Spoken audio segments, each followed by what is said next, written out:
সুইঙ্গেল রুটস্টকে grafted মোরক্কন মাল্টা বা মিলা এক মাল্টা, এই জাতটি কিন্তু অত্যন্ত জনপ্রিয় একটি ভ্যারাইটি, সাইট্রাসের একটি ভ্যারাইটি। আর সবচেয়ে ভালো দেখার বিষয় হলো এটা সুইঙ্গেল রুটে গ্রাফটের জন্য দেখুন ছোট গাছগুলোতেও কি পরিমাণে ফলন ধরেছে, আর ড্রপিংয়ের কোনো রকম কোনো সুযোগ নেই। ফল হলুদ হয়ে যাওয়া বা কালো হয়ে ঝরে যাওয়া এই সুযোগগুলো কিন্তু নেই।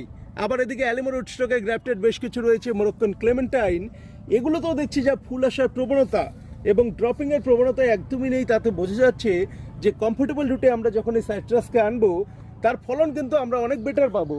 এর আগে আমরা দেখেছি পাকিস্তানি কমলালেবু বা থাইটু কমলালেবু, যেগুলো কমলালেবু সেরা জাত বলে বিবেচিত, 3-4 বছর থেকে আমরা অবজার্ভ করছি সেই জাতগুলো কিন্তু জাম্বুরা রুটে গাছ অনেক বড় হয়ে যায়, অনেক লম্বা হয়ে যায়, তারপর গিয়ে ফলন আসে। ছাদ বাগানে মেনটেন করতে একটু কষ্টই হয় বা প্রুনিং করে খাটো করে রাখতে হয়। কিন্তু যখন আমরা অ্যালিমো রুটে সেটাকে গ্র্যাফট করছি বা অন্য কোনো কমফোর্টেবল রুটে আনছি, তখন কিন্তু প্রুনিংয়ের প্রয়োজন হচ্ছে না। গাছটা ছোট থেকে নিজে থেকেই একটা ঝাঁকড়া চারপাশে সারাউন্ডিং শেপ দিয়ে ছড়িয়ে যাচ্ছে। এই গাছগুলো একটাও কিন্তু প্রুন করা হয় না, জাস্ট এখানে গ্রাফটিং দেওয়া হয়েছে, তারপর নিজে থেকেই কিন্তু এই গঠন নিয়ে নিয়েছে।